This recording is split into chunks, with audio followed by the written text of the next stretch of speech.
今天啊，我想跟各位好好聊聊我们身上的福气。在佛教里面有一种最圆满最高级别的相，叫做佛陀32相。这可是佛经里清清楚楚记载的那些大慈大悲大觉大悟的人身上必定会有的32种身体特征。如果一个人能凑齐这32项，那可不得了啦，连天上的菩萨看到了都要对他恭敬3分。好，当然啦，我也要再客观的说一句，佛经里的32项那是佛陀生生世世圆满修行才有的境界。我们凡夫俗子的身体特征跟佛陀的圆满相肯定不能相提并论。但是老祖宗常说借假修真，我们今天借着讲佛陀的相貌，其实是要学佛陀相貌背后的因果与修养。你身上只要能占个1、2种，沾上一点点边，那也是你祖上积的大德，你这辈子注定就是要来人间享福报结善缘的。可是啊，这32项里面有很多特征，在现在很多人的眼里居然被当成是难看，是缺陷，甚至以为是生病了，还要花大钱去开刀去矫正。这真的是暴殄天物，等于把老天爷送给你的平安符当垃圾往水沟里丢啊。所以今天我要带你们看你们的手，看你们的脚，看你们平常被衣服遮得严严实实的身体，到底藏着多少你早就拥有却根本不知道的如来佛的福气。各位乡亲啊，人生就像盖房子，我们先从最底下的地基看起，我们的脚就是每个人人生的地基。在佛陀的32项里面，光是关于我们这双脚的就有好几个大玄机。我们先来讲第一条，叫做足下安平立相。用我们现在最白话最贴近生活的讲法，就是很多人嫌弃的扁平足。一天下午，我这诊所走进来一位妈妈，手里牵着一个读高中的大男生。那妈妈一进门，眼眶就已经是红的。我心想，哎呦，这又是遇到什么过不去的坎了。她开始哭哭啼啼地跟我抱怨，尼斯啊，您帮帮我儿子吧。昨天学校体检，体育老师竟然说我儿子是严重的扁平足，脚底板整个是平的。老师说这种脚啊，跑不快，跳不高，以后运动神经肯定不好。我昨晚愁得一整夜没睡，打算花个好几万块去给他定做那种矫正鞋垫。我听完后跟他说，这位妈妈，你先别哭了，你这叫什么？你这叫身在福中不知福啊。各位，你们仔细用大脑想一想，人活在这个世界上，过这大半辈子，我们是要天天跟人家去田径场上跑100米赛跑吗？还是要天天去跳高跳远？都不是嘛。人生是一场漫长的不得了的马拉松，这场比赛比的根本不是谁起跑冲得快，而是比谁走得最稳，谁在遇到坑坑洞洞的时候能不摔跤。在佛教的古老传说里面，释迦牟尼佛光着脚丫子踩在泥地上的时候，你们知道留下来的脚印是什么样子吗？那脚印是完完整整的一大块，中间完全没有凹进去空缺的地方。为什么佛陀的脚印是平的？因为这代表着4个字，脚踏实地。你们看看一般人的脚底板中间是不是凹陷下去一个弧度？走路的时候脚底下好像踩着一团空气，虚虚的。但是扁平足的人不一样哦，他的脚底板就像一个四四方方沉甸甸的大印章一样，啪的一声，结结实实完完全全的盖在土地上，一点缝隙都不留。这种脚相在命理上代表什么？代表这种人性格通常非常沉稳，做事一步一脚印，他绝对不会跟你搞那些虚无缥缈好高骛远的事情。你看很多地方上德高望重的老前辈，或者是那些在中南部踏踏实实做事业造福乡里的善人长辈，你去看他们走路稳重的像座山一样，很多人的脚底板都是平平的。这种平足代表的是他的人生道路平平坦坦，最重要的是他的福田不漏气不漏福，脚底没有缝隙，老天爷给的福气就漏不掉。所以啊，我跟那位妈妈说，别再去逼孩子穿什么矫正鞋垫受那个活罪了，顺其自然，那是菩萨赐给他的稳当人生，那是他自带的巨福盆啊。接下来我们来看第2点和第3点，这2个特征我们要连在一起看。佛教里面叫做足高满相和足跟广平相，这又是什么文言文？其实讲白了，就是你的脚背要高高隆起，要饱满有肉，还有你的脚后跟要宽阔要厚实。现在社会鼓吹什么骨感美，我看到很多女孩子，甚至有些一把年纪的太太穿个凉鞋出门，那个脚背上一点肉都没有，皮包骨的，青筋一条一条都看得清清楚楚，脚后跟也削薄了像张纸一样。我在旁边看着，我都替他们觉得心寒，觉得冷哦。在我们的相学里面，脚背高高隆起，肉嘟嘟的，这代表什么？这代表这个人有慈悲心。佛经里是怎么解释的？说这是佛陀为了利益天下众生，不怕辛苦，四处奔走，积累下来的福德所修来的相。你在生活里如果遇到这种脚背饱满的人，我告诉你，赶紧跟他做伙当朋友，绝对错不了。这种人心地最软，懂得知恩图报，就算在路上遇到不认识的陌生人有困难，他也愿意伸出援手，这是有大爱的人啊。再来讲讲这个脚后跟，各位，这和佛教里讲的善根深浅和定力可是有很大关系的。讲到这个，我就想到我们诊所巷口有一位卖古早味面线的阿雄大哥，当时大环境不好，很多小生意人都撑不下去，天天愁眉苦脸。那时候就有外面的坏朋友跑来怂恿阿雄大哥，叫他把祖产拿去抵押，弄些有的没的偏门生意，还拍胸脯保证说1年就能赚大钱。换作一般定力不够，喜欢贪快钱的人，可能早就心动，甚至把家底都赔进去了。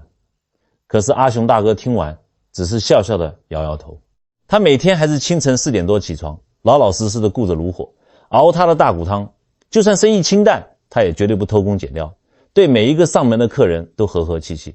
有一天下午，我路过面馆，低头刚好瞄到他的脚，哎呦，我心里顿时就明白了，为什么他能在那种金钱诱惑面前稳得像座泰山一样。他的脚后跟啊，圆润宽厚，而且明显向后凸出来一大块，肉长得结结实实的。各位，这就叫做足根广平相啊。外在的横财往往都是虚妄的，甚至是裹着糖衣的毒药，但一个人的定力和德行是骗不了人的。这种脚跟厚实的男人，他或许不会每天画大饼，嘴巴也不甜，但他绝不打妄语，更不贪图那些不义之财。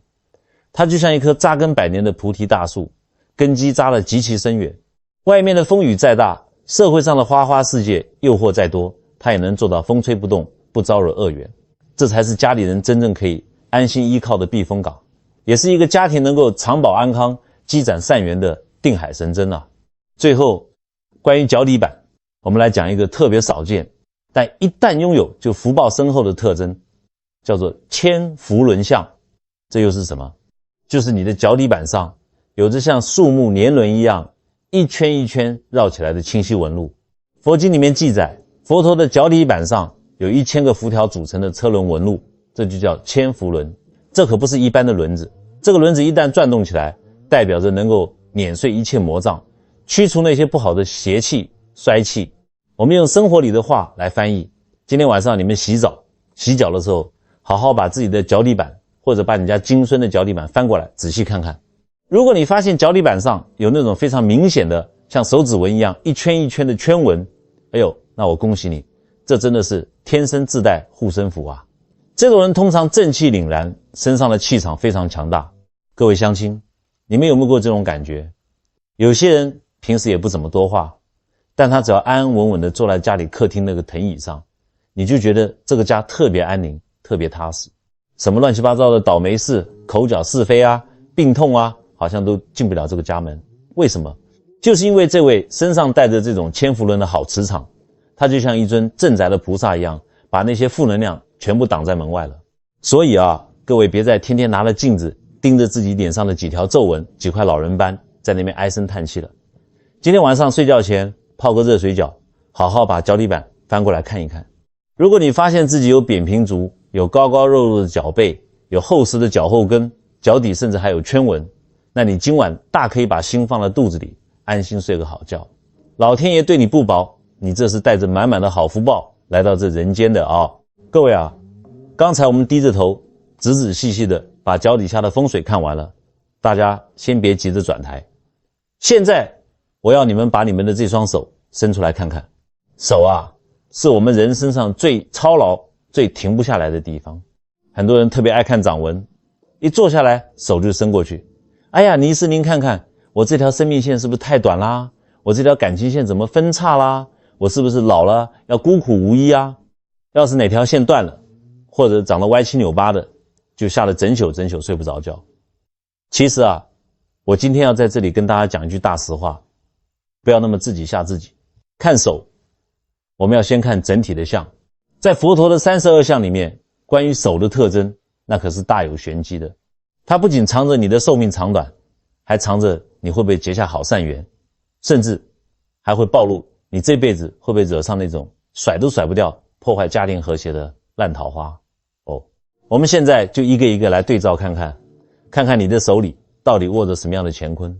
第一条在佛经里叫做纤长指相，意思就是说你这10根手指头长得细细长长的，而且每一根的粗细都很匀称，直挺挺的，没有哪一根特别歪斜或者肿大。上个月住我们诊所隔壁巷子的陈太太，下午没事跑来找我泡茶聊天。她一边剥着带壳的花生，一边气呼呼地跟我抱怨他家那个老头子。他说：尼斯你看我家那个死鬼，我就气不打一处来。那个手长得跟个女人一样，细细长长的，白白净净的。你看人家别的男人的手都是粗大厚实的，上面长满了茧，一看就是出门打拼能扛起重担的料。他倒好，长了一双像是在音乐厅里弹钢琴的手。家里的灯泡坏了叫他换，他磨磨蹭蹭的，水管漏了他也弄不来。我看他就是天生懒惰，根本没有那个劳碌命。我嫁给他真是倒了8辈子的霉。我当时听了哈哈大笑，我指着他说：陈太太陈太太，你这就不懂了，你这叫有眼不识泰山。你家先生不仅是个有大福气的人，他还能无病无灾陪你活到很久很久，你以后就偷着乐吧。为什么我敢这么说？各位乡亲，大家平常去寺庙里拜拜的时候，有没有仔细抬头看过那些佛像、观世音菩萨像的手？你们下次去一定要睁大眼睛仔细看，菩萨的手指头全都是长长的、直直的，而且除了大拇指之外，其他4根手指的长度非常匀称，并拢在一起的时候，中间的缝隙非常小。这在佛教里面就叫做纤长指相。佛经上说这种相是怎么修来的呢？是因为这个人过去是非常懂得恭敬别人，性格不骄傲、不自大，对长辈、对老师都客客气气的，把脾气里那种暴躁、骄傲的坏毛病都改掉了，才修来这样柔和的好相貌。它代表的含义是什么？代表长寿，而且代表这个人身上有一种亲和力，能让身边的人都喜欢亲近他。我们别光讲佛经，用中医和生活里的常理来想，你们观察一下，手指头细长而且笔直的人，通常性子比较温和，做事非常有耐心。你今天叫他去解一个打得死死的绳结，他能安安静静地坐在那里，戴着老花眼镜，一点一点慢慢地帮你把结解开。要是换成那种手指头又短又粗、脾气急躁的人，啪一下可能转身就去厨房拿把大剪刀，直接把绳子给剪断了。性子慢，脾气柔，这在养生里可是大大的好事啊。脾气好，身体里面的气血走得就顺畅，五脏六腑就不容易生闷气。这种人血压通常很平稳，心脏的负担也小，晚上倒头就睡。你说说看，这样的人他能不长寿吗？所以我跟陈太太说，你先生那不是懒，人家那是向天借寿的长寿相，你以后别再嫌弃他了。他性子慢你就让他慢，你多让他用那双长寿的手给你按按摩、揉揉肩膀，沾沾他的福气多好啊。再来讲第2点，这一条叫手足柔软相，意思就是你的手和脚摸起来非常非常柔软，几乎摸不到硬邦邦的骨头。各位，你们平时在外面走动，跟人家握手打招呼的时候，有没有遇过那种人？你一握住他的手，哎呦我的妈呀，就像握住一团软绵绵的棉花糖一样。或者像我们过年包水饺揉的那个面团，软乎乎热腾腾的，连骨头的棱角都感觉不到。如果你遇到了，那我直接告诉你，这个人如果现在不显达，那未来一定福报满满。我们台湾民间相学里有一句流传千年的老话，男人手软如棉，一生好缘；女人手软如棉，福寿绵延。这跟佛教里的手足柔软相简直是不谋而合的。佛经里说，这种不可思议的福报是怎么来的？是因为这个人以前在父母生病、长辈卧床的时候，亲手端屎端尿、端水端饭，亲自拿毛巾帮他们擦洗身子，一点都不嫌脏不嫌累。他是用极其孝顺和极其柔软的心去侍奉长辈，感动了天地，才修来了这种像棉花一样柔软的相。这种人天生就有吸纳福气，让人觉得温暖、想亲近的特质，贵人和好运当然也喜欢跟着他。但是各位，我今天在这里必须给这种手软如绵的人，特别是男人们，敲一个响亮的不得了的警钟。我有一个做进出口贸易的老朋友，事业做得不错，他就是典型的手软如绵。可是啊，他太太隔三差五就跑来我诊所这里哭诉，哭得眼睛都肿了。为什么？因为这个男人啊，桃花实在太旺了。手软的人心地通常也软，最大的致命伤就是不懂得拒绝。别人一求他那个不字就是卡在喉咙里说不出口。今天瞒着家里去帮这个红颜知己跑腿处理烂摊子，明天又开着车去帮那个刚认识的干妹妹搬家，他自己心里觉得，哎呀，我这只是热心肠，当作善事嘛。但在那些外面的女人眼里，这就叫暧昧啊。结果弄得家里鸡飞狗跳，太太天天吃安眠药，闹着要离婚。我后来把他叫到诊所，指着他的鼻子劈头就骂，你的手软，那是菩萨给你过去孝顺的福气，是让你去大爱世人，去布施做善事的，不是让你去到处留情制造烦恼的。你不懂得拒绝，心不够定，这软就变成了烂。好好的善缘桃花全变成了吸你精气神回你家庭安宁的烂桃花。所以啊，如果你或者你家先生也是手软如绵，这是大好事。但一定要记住尼医师这句金玉良言，福气要用理智与戒律来守。心怀慈悲可以，但做人做事一定要有底线。只要守住了对家庭的忠诚，不该帮的烂忙不要帮，这双软绵绵的手绝对能把全家人的平安和福报都稳稳地捧回家。这第三个关于手的相听起来有点夸张了，叫做正立手摩膝相。意思就是说，人站直的时候，双手自然垂下来，手指尖能够超过自己的膝盖。大家一听可能要笑了，哎呦，尼师，那手得有多长啊？那不成动物园里的长臂猿，成大猩猩了吗？其实啊，古书里记载的最出名的一个人，就是三国里的刘备。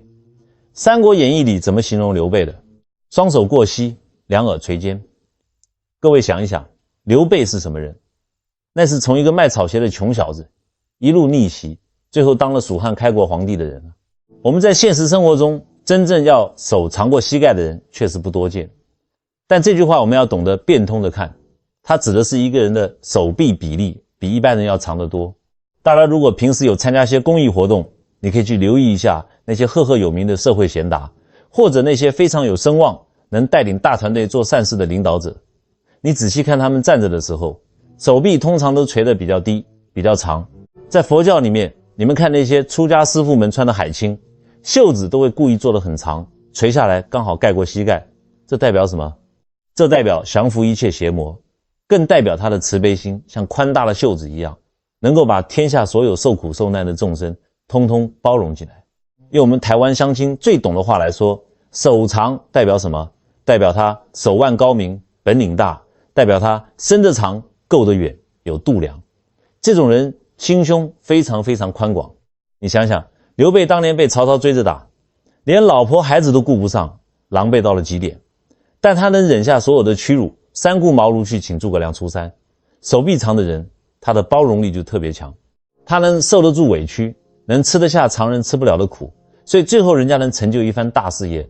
相反地，如果我们看有些人手臂比例特别短，手腕连大腿的一半都不到，这种人有时候眼光就容易短浅一点，喜欢贪小便宜，在菜市场为了一把葱跟人家吵半天，别人得罪他一句，他能记仇，记个10年8年。你说心眼这么小，福气怎么挤得进来呢？所以手臂长其实就是心量大，心量大，福报自然就大得装不下。手啊，是老天爷给我们用来布施的，是用来牵起我们身边爱的人的。只要你用这双手多做好事，这就是天下最好的风水。各位啊，前面我们从最底下的脚一路讲到了手，可是手脚是枝叶，这身子骨才是树干啊。你手脚长得再好，如果装载这些福气的肉身客栈不够坚固，福气可是会漏风的哦。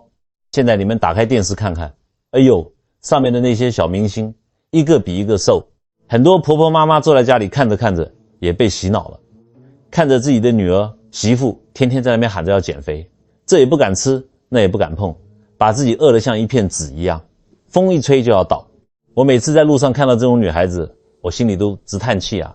你们要知道，老天爷给的这具身体就是你灵魂住的房子，更是菩萨赐给你用来装福报的聚宝盆。你为了好看，把这个聚宝盆的墙壁拆得只剩下骨架子，请问你的福报要装在哪里？好运送上门来，你留得住吗？在佛陀的32相里面，清清楚楚地告诉了我们，身上哪几个地方是一定绝对要有肉的，那才是真正的大富大贵、健康长寿之相。今天我就来给你们好好上这一课。我们先来看看肩膀和腋下。佛教里面有2句话，叫做两腋满相和两肩圆满相。什么叫做两腋满相？就是当你把手臂抬起来的时候，你胳肢窝那个地方不是深深的凹陷进去一个像黑洞一样的大坑，而是有肉连着，平平满满的。佛经里是怎么说的？说这种相是佛陀在过去世经常亲自去给生病的人布施医药，亲自照顾重病患者，因为这种大慈大悲的医者父母心才修来的。我们从中医的角度来看，腋下饱满的人通常代表他身体里面的气血非常充足，经络非常通畅。这种人啊，就像是自己随身带了一个小药箱一样，免疫力特别好，抵抗力特别强，遇到换季流感什么的，别人倒下了一大片，他连个喷嚏都不打。我们再来重点说说这个两肩圆满相。现在的女孩子流行什么直角肩，觉得肩膀上要有棱有角，一点肉都没有，骨头高高的凸出来才叫好看。好看个头啦！我跟你们讲一个真实的医案。以前在台北大稻埕那边有个开布庄的老板娘，50多岁了，平时为人很不错。可是她有一次跑来我诊所，一坐下来就开始哭诉。她说：倪医师啊，我这命怎么这么苦？人家说当老板娘有福气，我是一点清闲都没想到。先生天天在外面喝茶不管事，小孩子一个比一个叛逆不听话，这布庄里里外外进货对账应付客人，全是我一个女人在扛。我这么拼命为这个家，怎么老了连个懂我疼我的人都没有？我当时端着茶杯看着她，深深地叹了口气。她那时候就是因为太操劳，又舍不得吃好一点，整个人瘦得皮包骨，特别是她那两边肩膀的骨头高高耸起，肩膀上连一丁点肉都没有，衣服穿在身上都撑不起来，空荡荡的。我毫不客气地跟她说：大姐啊，这不能全怪别人，你这在相学里叫做标准的孤寒相。你看你的肩膀骨头凸出来像2把刀一样，我问你，肩膀是生来干什么用的？肩膀是用来担担子的你肩膀上没有肉，没有那个厚度作为缓冲，你非要把全家人的担子、事业的重担全都往自己身上压，你不但担不住，还会把自己的身体给压垮。肩膀削薄的人福气就薄，亲人缘分也薄，因为大家都觉得你这2把刀太利了，靠不近嘛。所以女人的肩膀一定要圆润，要有肉，肩膀圆满，代表你这个人的福气厚实。这样的女人不仅能担得起家里的重担与福气，老了以后也才会有子孙愿意来孝敬你，帮你分担。如果你家媳妇或者女儿稍微肉感一点，肩膀圆圆润润的，哎呦，你千万别嫌她胖，更别叫她去减肥，那是你家的福星啊。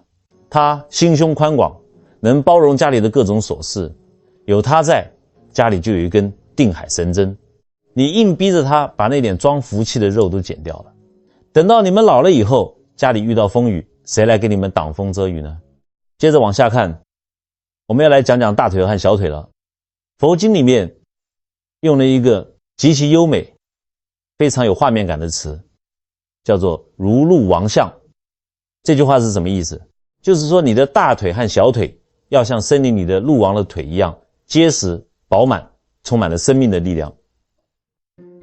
大家有没有听过一个小故事？佛教里有个九色鹿的传说，那只美丽、善良、救人无数的九色鹿，其实就是释迦牟尼佛的前世。鹿这种动物是大自然里的精灵，它要在森林里奔跑、跳跃、躲避猛兽，所以它的后腿肌肉非常非常发达、紧实，充满了生机。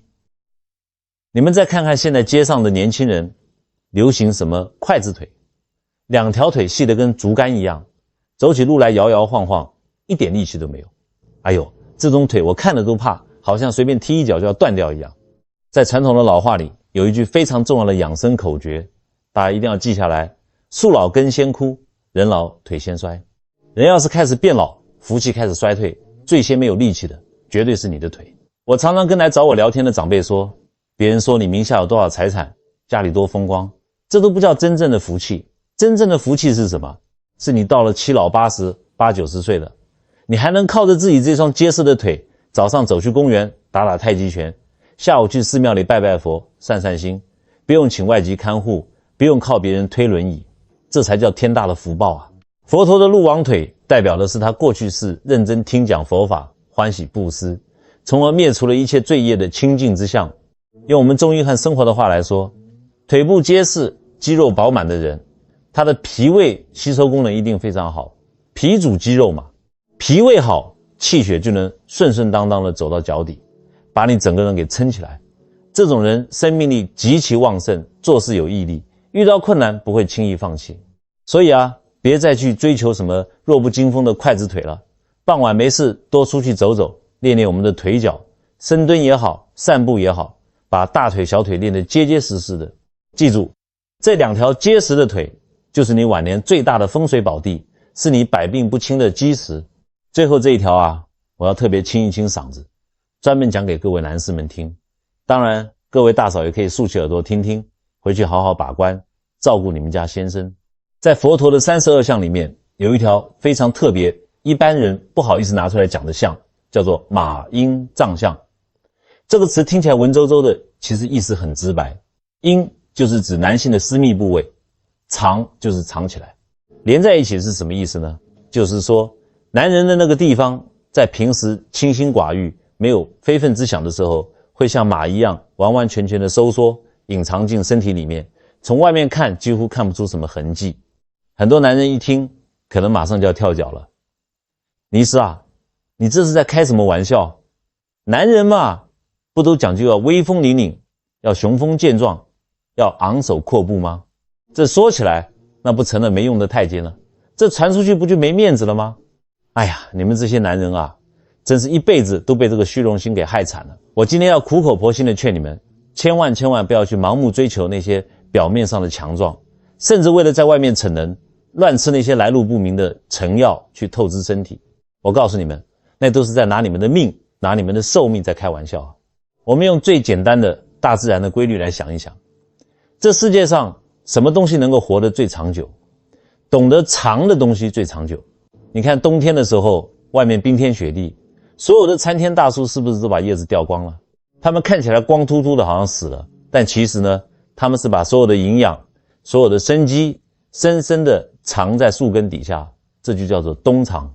只有把能量死死的藏好了，守住了，来年春天它才能发出最茂盛的新芽。佛陀为什么会有马阴藏相？佛经里解释得非常清楚，这是因为佛陀断除了一切的邪淫和贪欲，对所有的众生都心怀感恩和慈悲，他不再沉迷于那种低级的肉体享受，从而修来的无上清净之相。这在相学和中医里代表着什么？代表着这个人的寿命极长，精气神极其饱满。讲句最实在的话，一个男人到了一定年纪，如果你还能做到马阴藏相，这就说明你的肾气非常充足，而且你懂得收敛，你没有把你身体里最宝贵的精华浪费在外面那些乱七八糟的欲望上，浪费在那些逢场作戏上。相反地，你把它收了回来，化作了你身体里的抵抗力，化作了你大脑里的智慧，化作了你安享晚年、含饴弄孙的底气。所以啊，各位听我一句劝，收起那些没用的虚荣心吧，懂得克制，懂得清心寡欲，把对外面花花世界的精力通通收回来，好好疼爱那个陪伴了你大半辈子、为你生儿育女的太太。这才是真正的大智慧，这才是老天爷赐给你的长寿底牌啊！各位啊，前面我们从底下的脚讲到了手，又讲到了身上的肉，你们是不是觉得，哎呀，这身上的风水我都检查了差不多啦，我这辈子应该稳当了吧？别急，我还要提醒你们一个最关键、最致命，也最容易被大家忽略的地方，就是我们脖子上面这颗脑袋，特别是这张脸，还有你每天都要张开的这张嘴。很多人啊，手脚长得都挺好，年轻时也很拼，本来是个福寿双全、子孙满堂的命，结果到了晚年，日子过得紧巴巴的，儿女逢年过节也不愿意回来看他，连小孙子都不想给他抱。为什么？因为你身上的福气全从这张嘴、这张脸上像水库泄洪一样漏个精光啦。在佛陀的32相里面，关于我们的脸和嘴，那可是藏了大智慧的。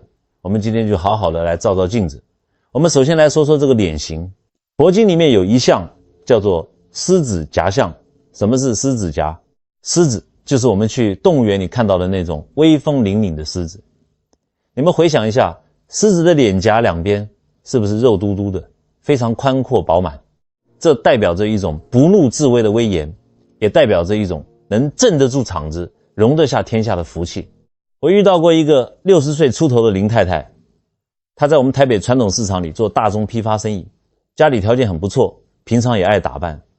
有一天，她戴着个比脸还大的墨镜跑来找我喝茶。她一坐下来，把墨镜一摘，哎呦喂呀，差点没把我吓一跳。她两边的脸颊整个凹陷下去，下巴尖得像个锥子。她还很得意，笑眯眯地摸着尖下巴问我：尼斯啊，你看我上个礼拜去做了个什么最新的埋线拉提，还打了针。你看我现在这脸变小了，变尖了，是不是看起来年轻了10岁？是不是很有那个好命婆的福气了？我当时连连摇头，心里直叹气。林太太啊，林太太，你糊涂啊，你这是花钱去把自己的福气给砸了呀。各位，传统相学上讲一句最基本的话：天庭饱满，地阁方圆。天庭看早年，地阁看晚年。地阁是什么？就是你的下巴还两边的脸颊，这里代表的是你的晚年运势，代表的是你的家业根基，更是你跟子孙晚辈的缘分。年轻人10几20岁脸尖一点没关系，那是因为他们还要出门去社会上冲撞，去跟人家拼搏，去竞争。可是我们到了50岁60岁以后，你要是脸颊还干瘪瘪的，没有肉，下巴尖削得像把刀，这在相学里叫什么？这就叫孤寒相。就算你年轻时打拼下不少家底，你老了也会觉得心里空虚孤独，儿女跟你不亲近。为什么？因为你这张脸看起来太苛刻，太锐利了嘛。家里的金孙看到你这个尖下巴，觉得像童话故事里的巫婆，他敢过来抱你吗？佛陀的狮子颊相就是要告诉我们，人到了一定年纪，脸颊两旁一定要有肉，要圆润。这种圆润的脸庞看起来就像弥勒佛一样慈祥，不管是金孙还是左邻右舍，看到你就觉得亲切温暖，大家都愿意围着你转。这种被爱、被陪伴、被尊重的感觉，才是晚年真正的别人抢不走的聚宝盆啊！所以听我一句劝，千万别再去折腾你的脸了。脸上有肉，那是老天爷发给你的晚年保障。